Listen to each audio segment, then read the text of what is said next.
We're in chapter 15, text 5. Nirmana moha jita sanga dosha adhyatma nitya vinivritta kama dvandved vimukta sukha dukha samjane gachanti amudha padam avyam tat.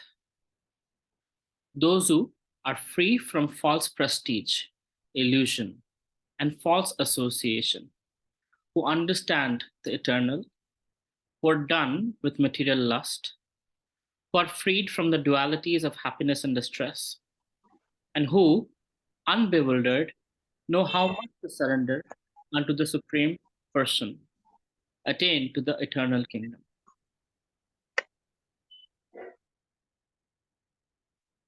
Somebody's mic is muted.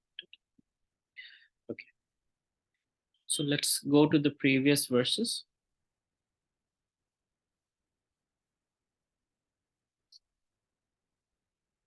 So we're talking about the inverted tree, right? The real form of the tree cannot be perceived in this world.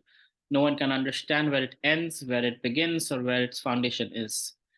But with determination, one must cut down this strongly rooted tree with the weapon of detachment. Therefore, one must seek that place from which, having gone, one never returns, and then surrenders to the Supreme Personality of Godhead, from whom everything began and from whom everything has extended since time immemorial. So, moving on, after explaining the inverted banyan tree, now we are going into, again, the various qualities that are required for liberation, or the surrendering process, right? Those who are free from false prestige, illusion, and false association. What is false prestige? Anyone wants to share? What is false prestige? Prabhuji, is it false ego? Yeah, you can say that. So what is false ego? That I am man, I am this person, I am this CEO of this company. What is Uh, that? that is false That, prestige. That right? is the false sense of ego, but at deep down we are spirit soul. In this material universe, like we keep changing bodies, and that if we identify as that specific birth, then it's not real, it's temporary, right? So that's false ego. Right. So false prestige is basically the false sense of identity. False prestige, illusion, and false association. Who understand? So false association is like, where we have fake interactions. Hey, how's it going? Good. How are you? Good. Even if you're having a bad day, you know what to say. You just hi, hello. But with a friend, with a dear friend, they ask, how was the day? You're like, it was horrible. I had this and that and this and that. Right? So false association, who understand the eternal, who are done with material lust, who are freed from the dualities of happiness and distress. What is freed from dualities of happiness and distress? And Prash, not you. Freed from happiness, freed from the dualities of happiness and distress. What does that mean? Prabhuji, when if someone is not bewildered with the distress or with the happiness, if comes like if someone is normal in the happy times also and the sad times also.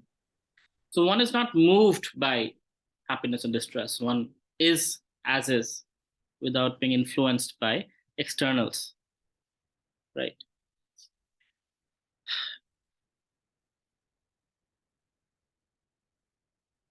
Okay. So who understands the eternal, who are done with material lust, who are freed from the dualities of happiness and distress, and who, unbewildered, know how to surrender unto the Supreme Person, attain to the eternal kingdom. Purport purposes, the surrendering process is described here very nicely. The first qualification is that one should not be deluded by pride. So if you're proud, you can't surrender, right? That's kind of opposite. Pride means I am this, I am that, I am this. You can't go with baggage to surrender to God. You go to God with the sense of I don't have anything. I'm infinitesimally small. You are infinite. And that's why I surrender unto you. So because a conditioned soul is puffed up, thinking himself the Lord of material nature, it is very difficult for him to surrender unto the Supreme Personality of Godhead. One should know by the cultivation of real knowledge that he is not Lord of material nature. The Supreme Personality of Godhead is the Lord. When one is free from delusion caused by pride, he can begin the process of surrender. This is very important to understand. Delusioned from pride. Pride is an intoxicant like alcohol. When you drink alcohol, I have never drank alcohol, but what I understand is it gives you a sense of illusion, right? One feels more confident. One who's shy can, open up. So it's like it gives you a different context of mentality. So here, when it's being said, false sense of delusion, pride is due to illusion from, although it comes, sorry, where is this? One who is free from delusion caused by pride, he can begin the process of surrender. So pride is intoxicating and it is blinding. It makes us think of something that we are not, right? So, for example, if I am thinking I'm very intelligent, guess what? There are people much more intelligent than me. And there are people who are not so intelligent as me. Both are there. So what am I proud of? And just one bang on the head and the intelligence can be taken away. There are people who, they meet with an accident and all their good looks and good achievements and everything else, boom, it's gone. Growing up, the person who used to be Superman, one day he had an accident while doing horse riding and he was paralyzed from neck down. A very strong, good looking, handsome, young, person who was a superhero, from there to basically a vegetable. So things we are proud of, if you understand it can be taken away any moment, then what are we really proud of, right? So it is important to understand that everything is temporary, everything is illusory. That keeps us grounded, that allows us to see things as it is, rather than be delusioned by the fact that I'm a superhero. At the same time, it is not okay to be falsely humble, in the sense that, oh, I am so foolish. Oh, I am so dumb. Oh, I have no good qualities. I can't do any service. Look at me. So, that's also false. That's also one kind of pride, because it's false. So pride is basically something that I'm not. And humility is something that I am. Krishna's humility is expressed in the entire chapter 10 of Bhagavad Gita, where he said, I'll give you a glimpse of my opulence. And he talks about 72 different opulences of himself. Is it pride? Is it humility? It's both, right? Is Krishna boasting? Yeah. Is he humble? Yes, because he's so much more than that. It's just a speck of his glories, right? So humility is being honest. When Krishna says, I am God, you should worship me, that's honesty. It's not pride. It's the fact. When Lord Ramachandra, he tells that if somebody surrenders unto me, I will take care of them. For, no matter who that person is. He is God. So he is demanding surrender.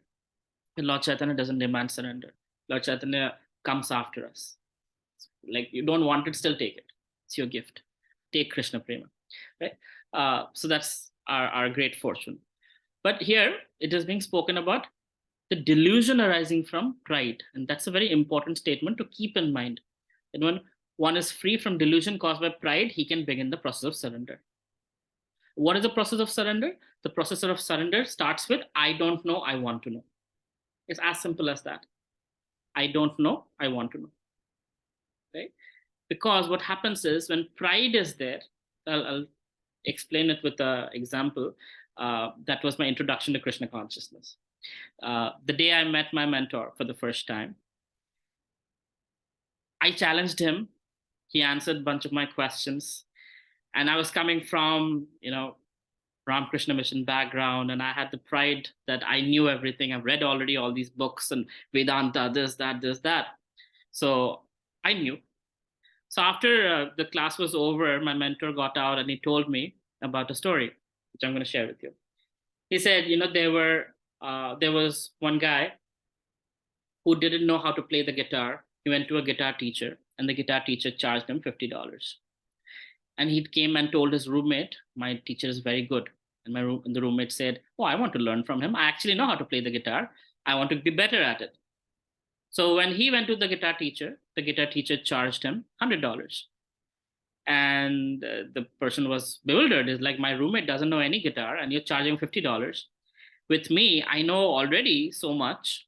You just have to fine tune me and make me better. Why are you charging me so much more? Why are you charging me double? And the guitar teacher said that he doesn't know, so he's starting from scratch. With you, I have to first make you unlearn, and then I'm going to have to teach you. So it's double the work for me, so I'm charging you double. When I heard that, in my mind, I told him, I didn't tell him in person, but in my mind, I told him, I'm never going to meet you again in my life. So anyway, that's not applicable. Be there with your philosophy, of course. Rest is history. So the point is, pride means I already know. You don't have to tell me. I know. And humility is, I know that I don't know. If I know very little. And I know that there is a lot more to be known. And I'm open-minded, open ears, open heart to take more, to absorb more. And such a person can be taught.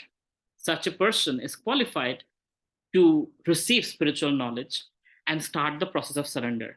Because spiritual knowledge is not stagnant. Spiritual knowledge is actually like flowing water coming from somebody of authority, guru to disciple. So when spiritual water flows, it is important to understand that it has to be acted out. Otherwise, you'll forget about it. So when you receive this knowledge, you apply it in your life. And the process of surrender begins from that.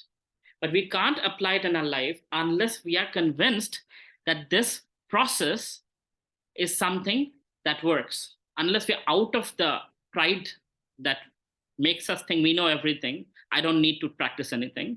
Humility is, let me try this out. Let me see how it works. Then we put it in action. And the fact that we're trying is a first step of surrender. Krishna is speaking, we listen, and we act.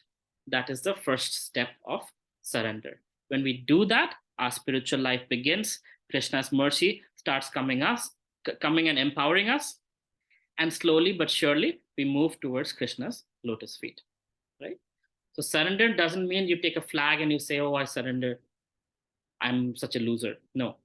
Surrender means I don't know, I want to know. And when I know, I want to apply it. When I apply it, oh, wow, it works. Faith develops. I want to know more. I want to apply more.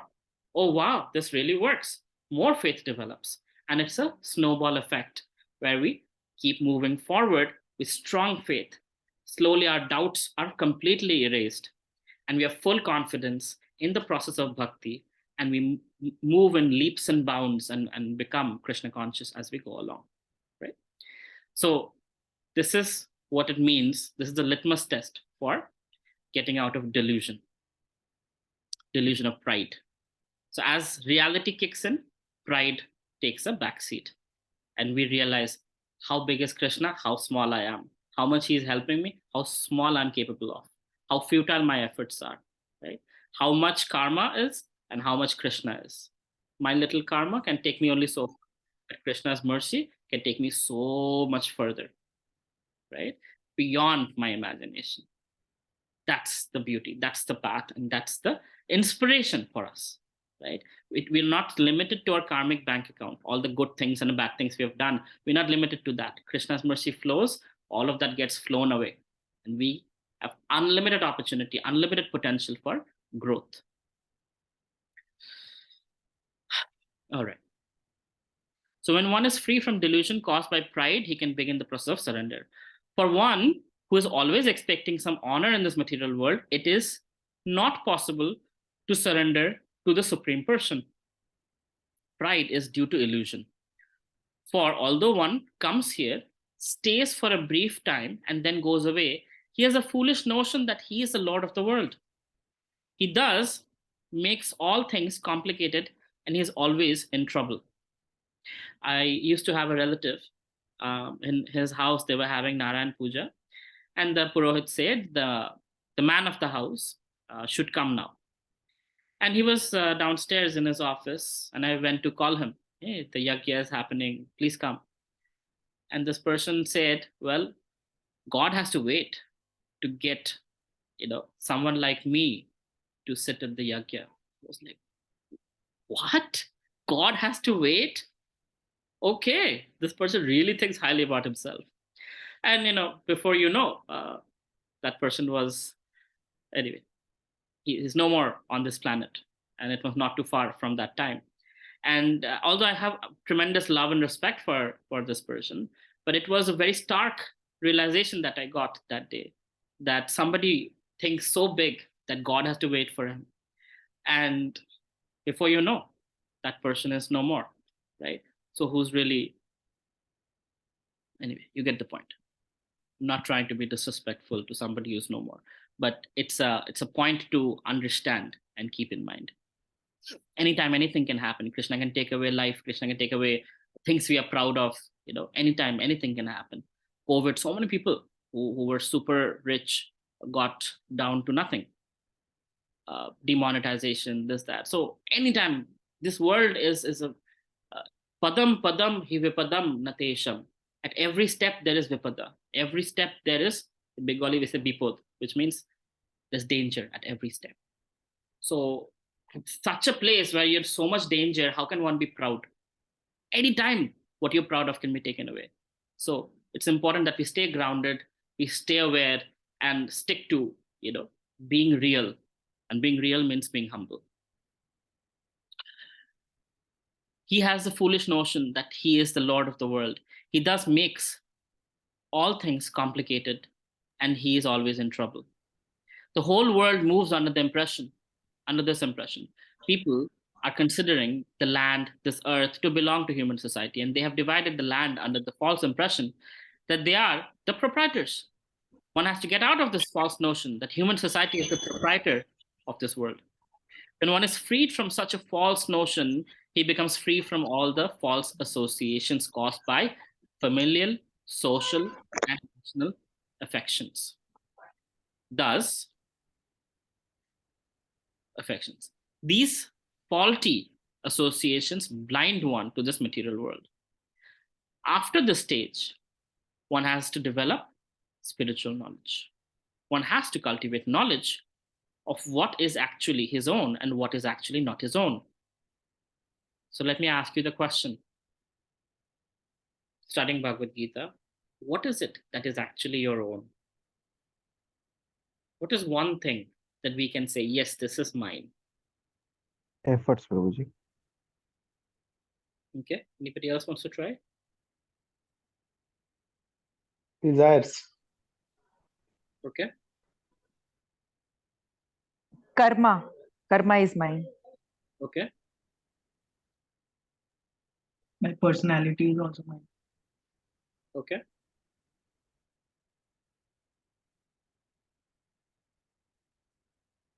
Anybody else?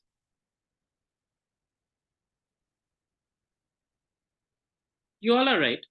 It roots from free will. So the one thing that Krishna gives us is the freedom, the free will to choose. So when we choose, right, desires, karma, all the things you guys mentioned, all those things come from choice. And that choice is ours. So we are not automatons. We are not robots. Krishna gives us the freedom to choose. And that's why some people become atheist. Some people are Krishna conscious. So it is important to understand that Krishna wants us to choose him. He could easily just brainwash us and pre-program us to be devotees, but that wouldn't be fun. That wouldn't be love. Love means not to manipulate someone into loving you. Love means You choose me out of your own will with all the options and varieties that are out there. And Krishna gets so happy. He says, if one chooses me over demigods and all the other varieties out there, I consider that person to be equal to me. Right? I see that person at the same level as me.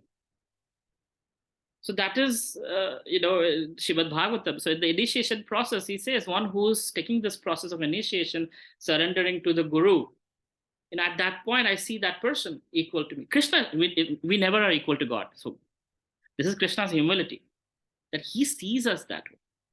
In fact, he says even more. He says, where am I found? I'm not in Goloka, I'm not in Vrindavan, I'm not here, I'm not there. I am where my glories are being spoken. The devotees who are glorifying me, I sit at the lotus feet, at the dust of the lotus feet, and that's where I can be found. Wow.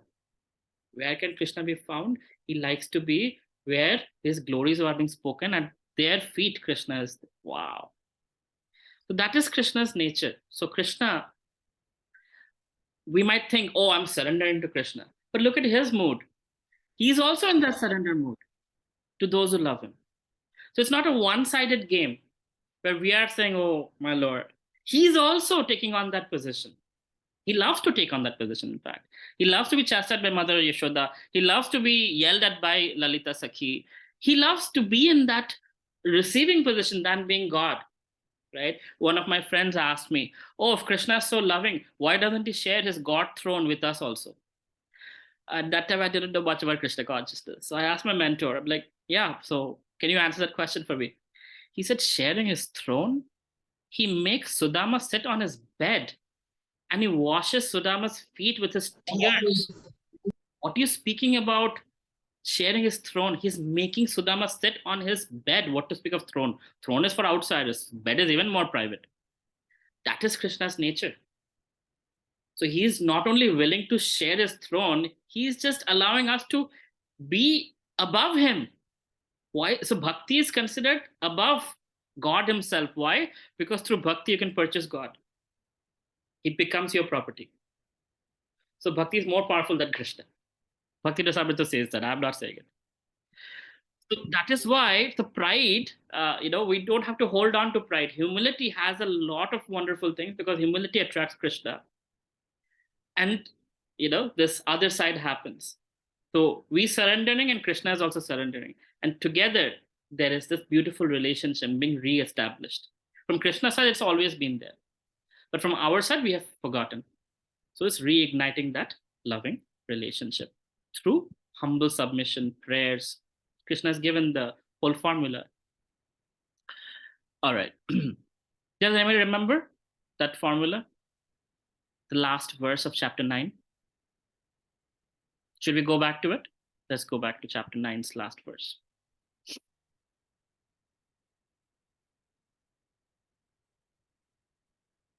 It's nice to sometimes just refresh our memories. Just pull out.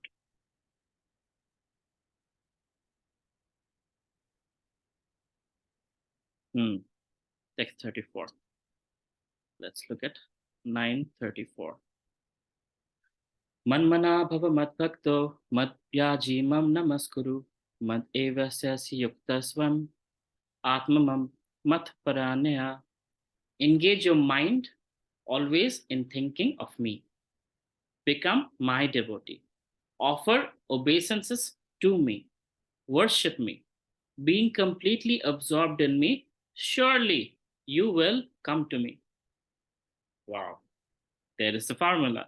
Chapter 9 is called the most confidential knowledge. And this is the confidential of those confidential things that were spoken. Most confidential knowledge. It's the formula. Manmana bhava mad bhakto. In your mind, think of Krishna. Madhyaji, mam namaskuru. Offer your obeisances. Namaskuru. My dear Krishna, I offer my respects to you. Worship me. Madhyaji. Right? Worship doesn't mean you have to take a bell and ring. Worship can be anything. Words of glorification. My dear Krishna, I'm so grateful to you. Thank you very much. Please offer my love. Please offer this flower. Please accept, You can worship in many different ways. So, manmana bhava mad bhakto mad yaji mam namaskuru. Being completely absorbed in me, surely you'll come to me. So when you're completely absorbed in Krishna, guess what? Your destination is back home, back to Godhead. So going back to chapter 15 again. If you have questions, feel free to ask. I'll pause right after I'm done with the purport. So when one is freed from such a false notion, he becomes free from all the false associations caused by familial, social, and national affection, right? So when one gets freed from the idea that this land belongs to me, this world belongs to me, this belongs to me, that belongs to me, then the false association of like, this is my family, this is my society, this is my, country, and all of that goes away. Now, I'm not telling you to hate India. Please don't get me wrong. One should have great love for one's country. But when one becomes thoroughly attached to that idea, that can cause one to take birth again and again, right? Because one is attached.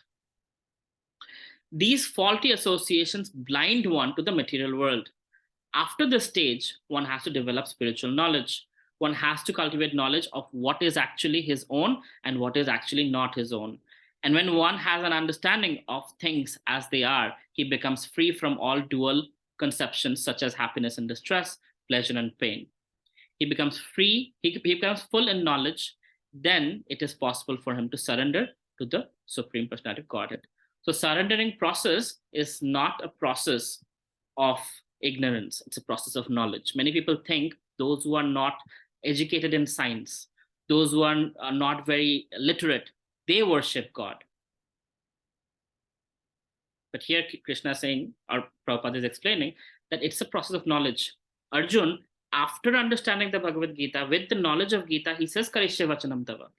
I will do as you say. So in knowledge, understanding Krishna as God, these are the words of God. This is best for me. He started with chapter 2, text 8. I don't know what is best for me. Krishna, please instruct me, become my teacher. Shishya shahimam, right? So make me your shishya. I want to be your disciple. From there, then he says, Karishya vachanam tava at the end. I will do as you say. So he asked what is best for me. Krishna spoke what is best for him. With that knowledge, he surrenders to Krishna's will. He doesn't want to fight. Krishna wants him to fight. So he says, I will do. I will fight because you want me to fight. And I understand you have the best interest for me in your mind. And this is the best path of action. Anybody has any questions so far? So yeah, I had two questions, but not related to this verse. So morning, at the end of the session today, you mentioned about desire comes from knowledge, right? So you also mentioned about a devotee like who was a very great devotee, but then he had fallen again, and then he had like somebody given him a property, and then he enjoyed it, and then he fallen. Like so, my question to you is like, if he had the knowledge, and then how come he had fallen and had desires? So what I mentioned in the morning was desires come from what data sources we expose ourselves to, right? If you're watching a certain kind of movie, you will cultivate a certain kind of desire. If you associate with people, friends who have certain kinds of cars, you will develop the desire to own certain kinds of cars. What you associate with is the desires develop from those associations, those influences on your mind. Knowledge, on the other hand, in this context, is spiritual knowledge. Knowledge helps us see things as it is. Doesn't mean that we won't have the desire for the same things, but it doesn't have the attachment attached to it. In the morning, we were studying karmanyavadikaraste, ma phaleshu kadachan, right? So, attachment, Krishna says, don't have it. Have the goal, have the plan, do your 100%, but don't get attached to the outcome. Then you will suffer because the outcome will never be 100% according to your plans or wishes. Man proposes, God disposes. The best way to make Krishna laugh, make a plan. Right? So, so that's what I meant. Does it clarify or no? Yeah, so correct me if I'm wrong. So basically, what you're saying is the desire come from the immediate data sources that you get, and knowledge is the spiritual knowledge that you have. In this context, Ba- when we are talking Bhagavad Gita, knowledge yes. refers to spiritual knowledge, Uh, which allows us to see things as it is. so basically, for Influences are different, knowledge is different. so basically, it's a constant fight. Like if the desires So, overpower, no, so then it's not a so then constant fight. When you have the knowledge, then you can see and laugh. Oh, look how the mind reacts. Your friend has just bought a new BMW, and you were like, man, that BMW is so gorgeous. I wish I had it. And then you yourself kind of look at your mind and you're like, look at you. This is how desires work. Interesting, huh? That's Mhm, knowledge. Desires mhm, happening, but you're acknowledging how it's working. You're able to see the mhm, mechanics of the mind. mhm. No, I'm Then you don't get blown away in that direction. It's nice. You can also buy a better car. Then why not go for a Maserati or a Ferrari? Okay, fine, sure. But you can see, you can make a choice, and it's not something that burns you. Envy burns you. Does it make sense? When you do it out of knowledge because you want to do it, not because somebody else has it, because you have the desire to do it, sure, it's a fulfillment of your own desire. Nothing wrong with that. But it is because somebody else has it, comparison, compete, and because of that, I have to show them, look at me, look at me. And then they don't look at you. And they're like, damn it, when are they going to look at my car? Anyway, does it yeah, answer your question? yeah, I'm really facetious, that you understand. yeah. I got the point. The question I was asking though about a specific scenario of a devotee you mentioned, right? He was a very senior devotee, and then somebody given him a house for the ISKCON, and then he kept it for himself. I And did mention then, that in the morning today. not morning, but earlier in some This is sessions a you hotel. mentioned. You're talking about Sudama Yes, Maharaj. yes, yes, yes, yes, yes. Gifted a hotel. Yeah. So what happened in that case? Like he had the knowledge. So then It can be very strong. He had the knowledge, but greed, came in. I'm no one to judge him. He's a very wonderful person who helped ISKCON in big ways. But Maya can be very strong sometimes. Sometimes we let some other knowledge come in, right? We don't know what yeah. happened with his situation. Let's say somebody Mhm. is always coming to your ears. Let's talk about Sita Devi. Sita Devi is with Lord Ramachandra. Just his name means the reservoir of all pleasure. And yet she was attracted to a golden deer. Why? I mean, of course, there are many answers to that why, but it's causeless unwillingness. Sometimes we as human beings have desires. There's no reason for it. And we want to pursue in that path. No knowledge, no intelligence can stop us. That's my Sita Devi wanted that golden deer and she wanted it.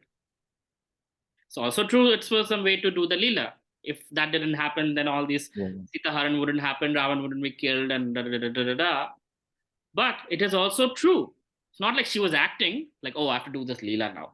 Let me act. Mhm. No, she literally wanted that golden deer, although she's sitting next to Lord Ramachandra. Mhm. So people have this. That's why we're in the material world. We're happy in spiritual world being with Krishna. Why are we here? We had the desire. Why is Krishna in the center of all attraction? Why are all the girls liking Krishna? I also want to be center of attention. I also want to be the lord of things. I want to enjoy like Krishna. Okay, here is the place to do that. In illusion, but still you can do it. Choice. We always have a choice.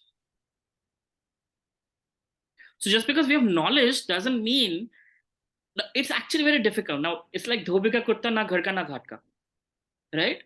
You have the knowledge, so you can fully enjoy material world, and you have these material desires, and you're kind of both places. It's actually very terrible to be in that situation. So Sudama Maharaj, at the end of his life, actually came back to Krishna consciousness. The moment he got HIV/AIDS, he came back to Krishna consciousness, and he died in a very peaceful Krishna conscious environment. So point is, he was suffering. Even though he was left Krishna consciousness, rock and roll, drugs, AIDS, all of that stuff that happened, he was not able to fully enjoy that because ignorance is bliss. He's not ignorant. So preferable is when you have this knowledge, it's like mafia. You know too much. You can't leave the mafia. So Krishna's mafia is like that. Spiritual You know mafia. too much. You can't enjoy in the material world now. You know all the fallacies, all the illusions out there. Yes, that clarifies a lot. So I had a second question. So when I visited Mayapur, I saw a lot of devotees like with tattoos and all. So what are your thoughts on that? Choice. Like Why judge? no, I'm just asking. They like to Uh, express themselves that way. I used to judge, but then I saw Madhava Prabhu and many wonderful devotees who are really amazing devotees, and I've seen the lifestyle.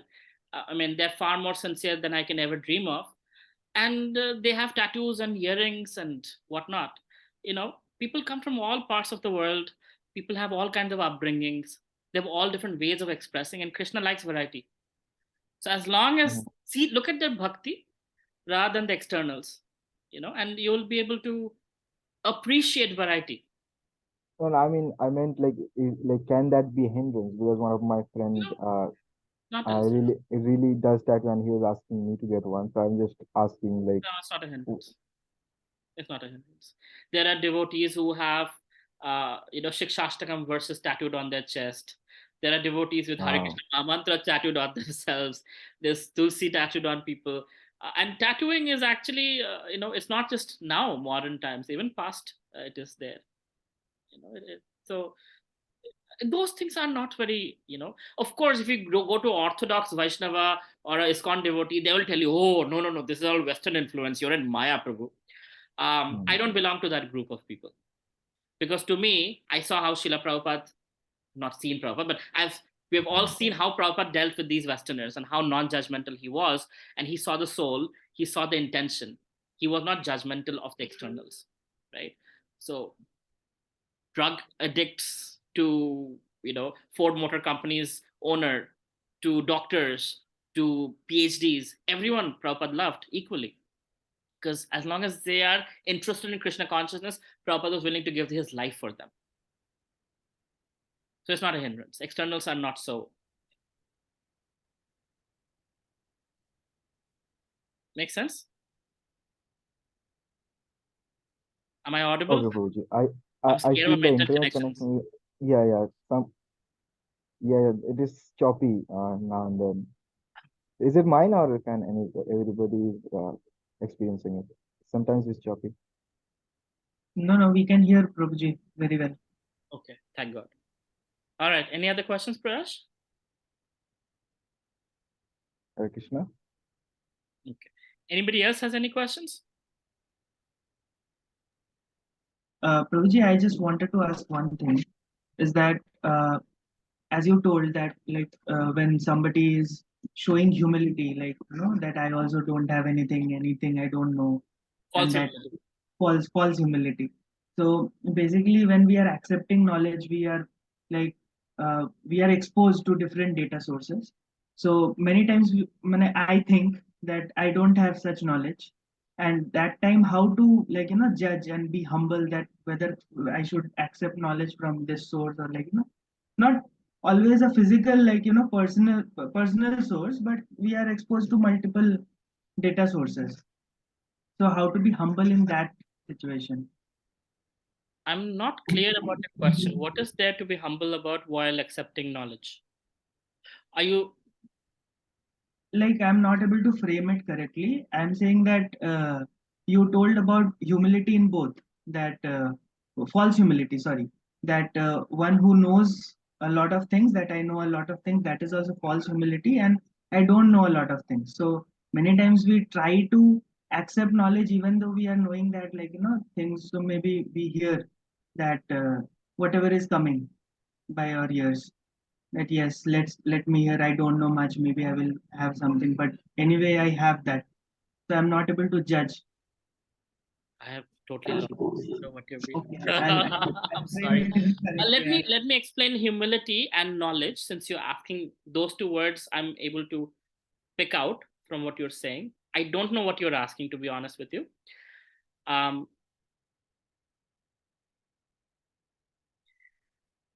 so, for example, when sometimes my mentor he tells a story and he asks me, Have you heard it before? Have I told you already? I tend to not lie to him, but I want to hear it again. So I'm like, I don't remember. Can you say it one more time? Because I can hear it 5 times, 10 times, and it's always relishable and it's always new something I learn. Even though it's the same pastime of Krishna breaking the butter pot and Mother Yashoda running after him with a stick, there's always something new, some new realization that comes. Because spiritual knowledge or spiritual um, pastimes are not like movies, where every dialogue, everything is in toto. In spiritual things, is unlimited number of times you can hear and unlimited knowledge you can gain from every pastime. So the mood is, I know this, I've heard this pastime, Leela, over and over again. I want to hear it again because there is something more. There's enthusiasm to know more. And that is an indication of humility that I'm not full. My glass, is empty. I'm willing to accept more and more. The eagerness is there. Versus, do you know what a big scholar I am? I can quote the entire 10th canto Srimad Bhagavatam. There's a difference between the two. I got this, Prabhu. Actually, I just wanted to ask this only, that many times we know the pastimes and all, but still I'm eager that let me hear it one more time. Yes. So is it false or taste? it is That good? means you have taste for Krishna's pastimes. Right. So that means it's like, I'm not doing something wrong. So that Yeah, eagerness. it's called lollium. It's called spiritual greed. You want more and more and more and more and more. Because I couldn't frame it, but you answered it right on point. Thank you so much. Thank you very much. Okay, any other questions? Pradeep Prabhu, anything from your side? No, Prabhuji, not. Okay. All right, we'll move on. We have 10 more minutes. We'll move on to the next verse. 15.6. Na tad bhashyate suryo na shashanko na pravaka yad gatva na nivartante tad dhama paramam mama. That supreme abode of mine is not illuminated by the sun or moon, nor by fire or electricity. Those who reach it never return to this material world. Krishna is talking about the spiritual world. He's talking about his home, Golok Vrindavan, right? So he's describing it, that supreme abode of mine is not illuminated by the sun or moon, nor by fire or electricity. So there is no need for fire, electricity, moon, sun, nothing. Self-illuminated by Krishna's effulgence itself. Those who reach it never return to the material world. So once you reach there, punarjanmana vidyate, Krishna says.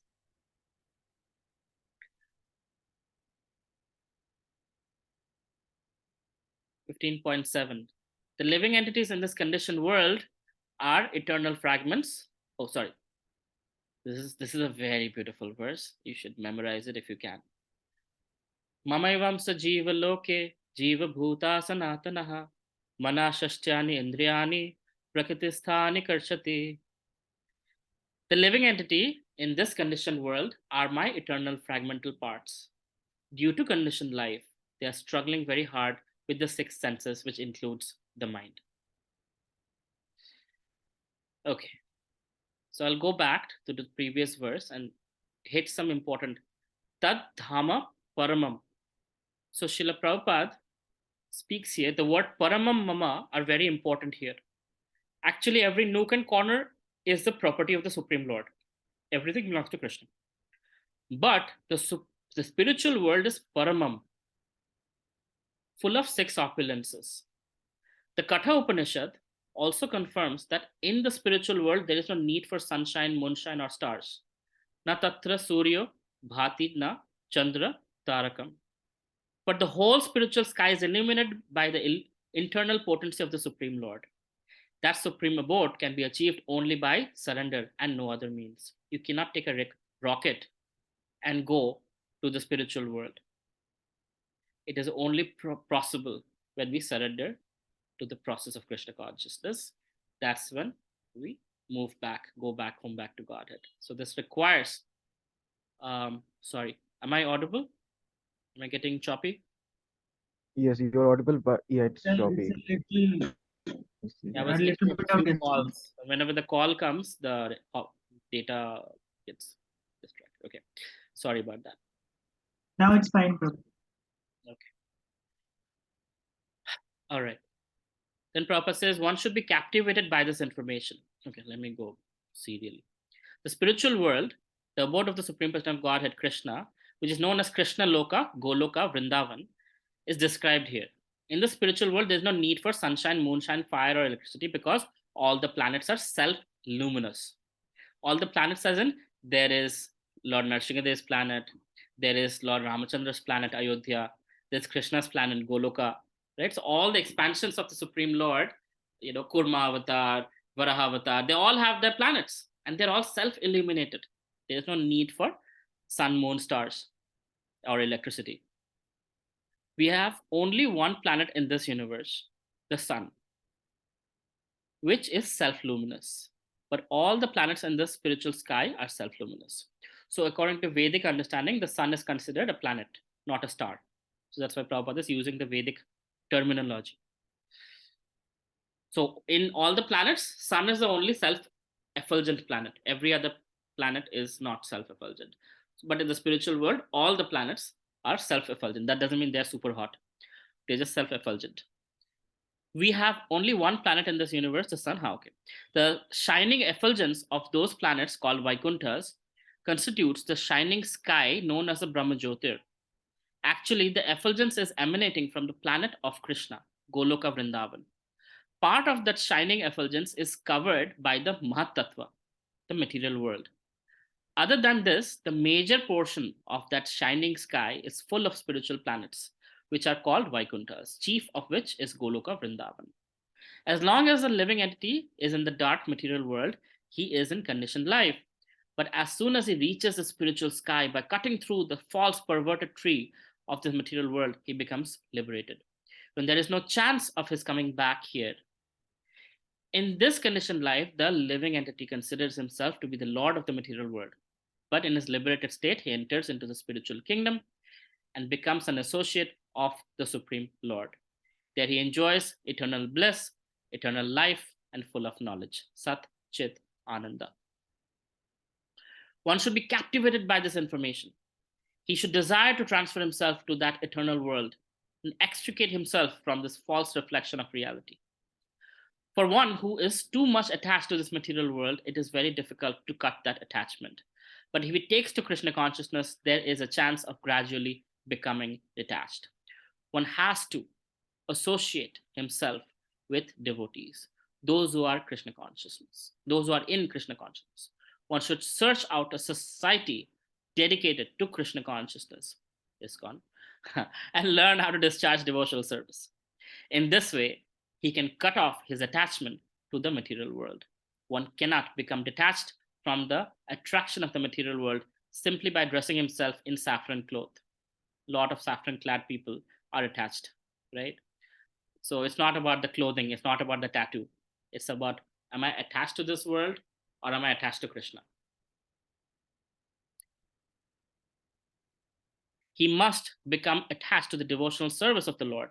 Therefore, one should take it very seriously that devotional service, as described in the 12th chapter, is the only way to get out of this false representation of the real tree.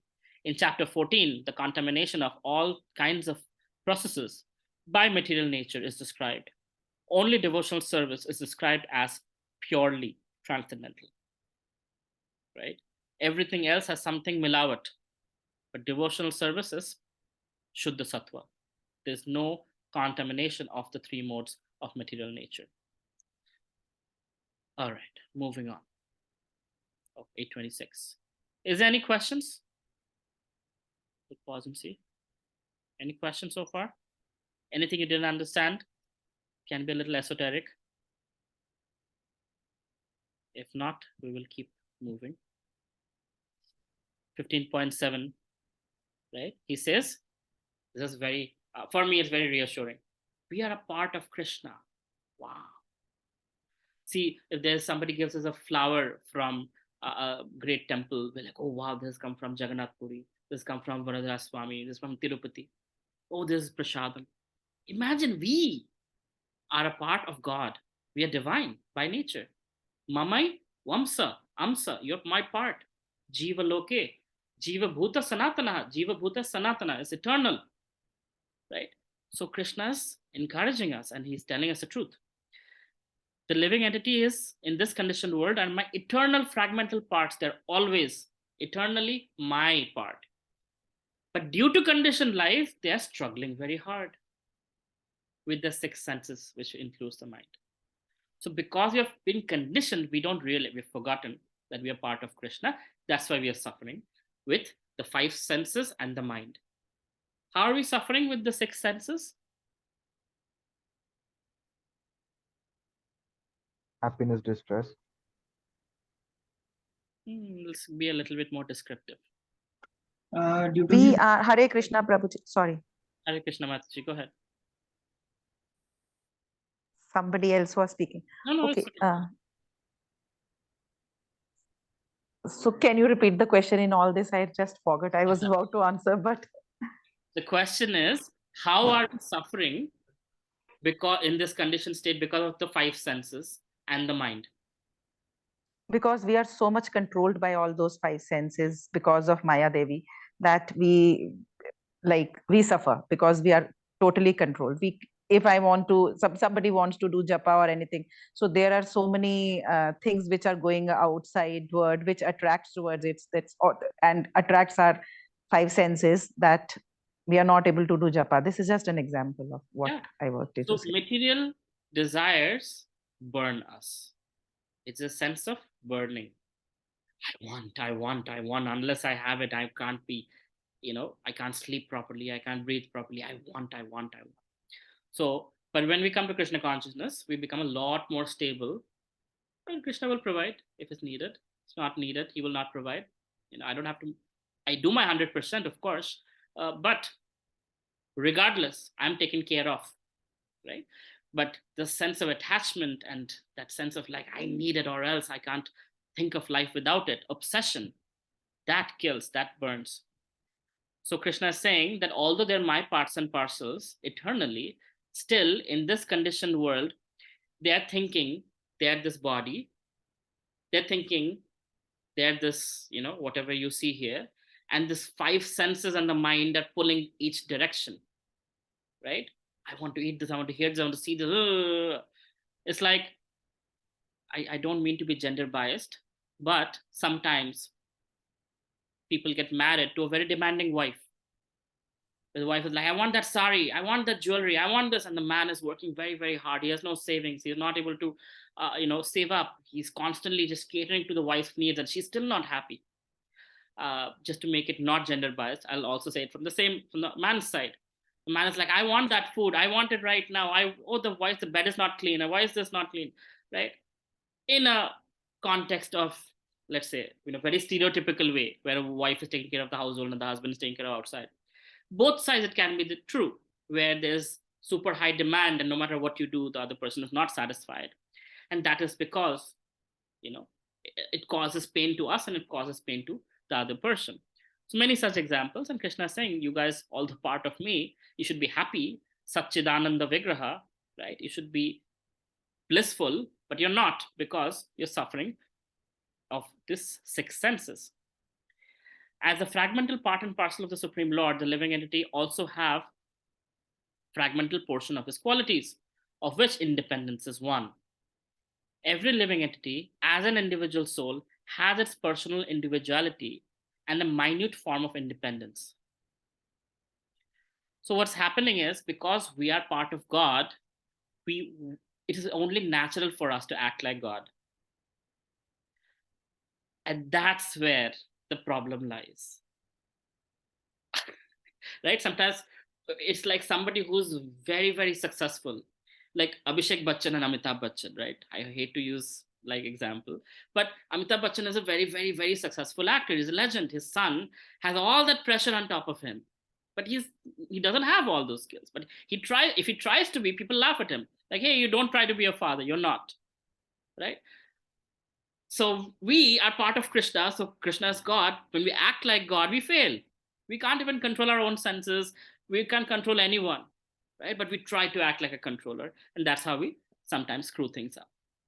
So I have, gone past time, but this is, we'll continue from this verse onwards next week. I want to explain a little further some of the points a little deeper, if that's okay with you. So we'll end it here. Srila Prabhupada ki jai, Srimad Bhagavad Gita ki jai. Hare Krishna. Hare Krishna. Hare Krishna, Prabhuji. Hare Krishna.